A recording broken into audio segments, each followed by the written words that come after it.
The Americans clearly have no strategy, and the problem with conflicts like this is always that you don't just have to go in, you also have to get out again. An entire nation is being humiliated by the Iranian state leadership, particularly through these so-called revolutionary guards. And at the moment, I do not see how this can be realized in the near future because the Iranians are clearly stronger than one thought. Has Trump's Iran war gamble begun to unravel, as European leaders react with visible unease and quiet skepticism?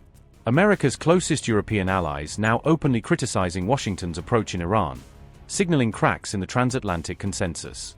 When Germany's Chancellor calls out a lack of strategy and points to humiliation by the IRGC, is this the sharpest rebuke yet? By admitting Iran appears stronger than previously assessed, is Berlin acknowledging a serious miscalculation in the conflict? The Americans clearly have no strategy, and the problem with conflicts like this is always that you don't just have to go in, you also have to get out again. We saw that all too painfully in Afghanistan. For 20 years. We saw it in Iraq. So this whole affair is, as I said, ill-considered, to say the least. At the moment, I cannot see what strategic exit the Americans are now opting for, especially as the Iranians are obviously negotiating very skillfully, or rather, very skillfully not negotiating and letting the Americans travel to Islamabad only to leave again without any results. An entire nation is being humiliated by the Iranian state leadership, particularly through these so-called revolutionary guards. We offered, as Europeans, and said that we were willing, after the end of negotiations, to help getting the Strait of Hormuz open again. We offered to send in minesweeper boats from Germany to help free the passage from mines, as it has clearly been, at least partially, mined. We can help there, but first the fighting needs to end.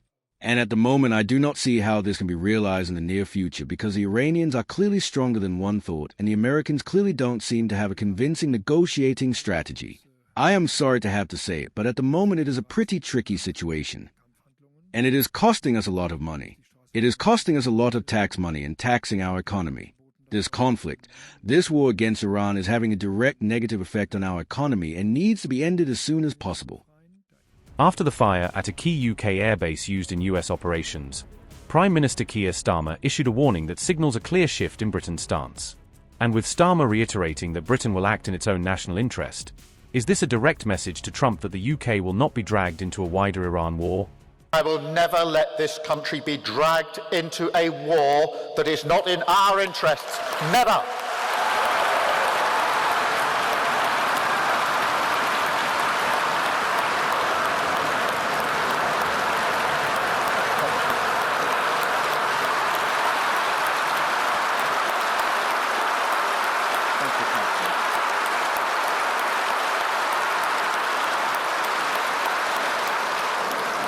That is a lesson British politics should have learnt a long time ago with Iraq. And yet, when the rush to war began on Iran, I was heavily criticised by others who had no thought for the consequences, for our country, for your family. But that is not how I operate, because I have working people in my mind's eye for every decision. And yet, delegates, I have to level with you about Iran, because the truth is the economic consequences could still be with us for some time. You don't need to be a politician to know that. You can see it on every petrol forecourt across the country. I'll repeat what I said just now because it's important. In April, because of the decisions we made at the last budget, your gas bills came down, and they will stay down until July, whatever happens in Iran. Fuel duty is also frozen until September. We've supported people who heat their homes using oil. And we are monitoring this daily. So, delegates, for example, tomorrow, I'm chairing a meeting in Cobra on the impact, bringing in people from the Bank of England, so you can be sure we will stand by working people in this crisis. Just like Iraq years ago, there is a deeper lesson here, one that British politics has continually refused to learn.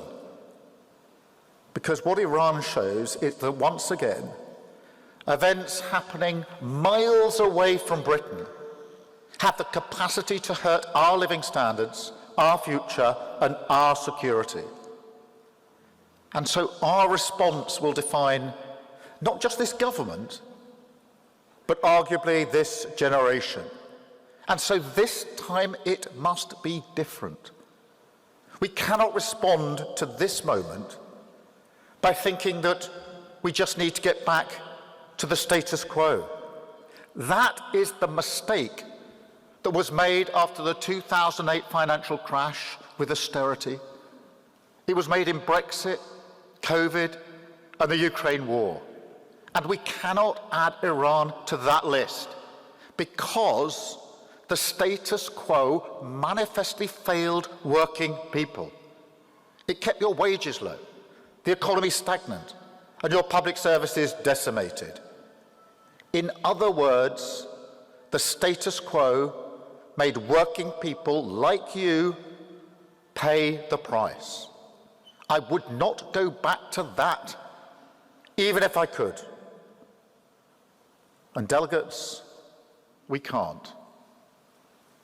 Because the world has changed. It is more volatile and dangerous now than at any point in my lifetime, and I'm sure in yours. It will test and test again every element of our security, our economic security, our energy security, our defence security. That's why we've had to confront such difficult decisions. We're working at pace to give Britain a stronger foundation, trying to make us a more resilient country, so we can weather not just this storm, but all the storms that are going to be much more frequent in this dangerous world.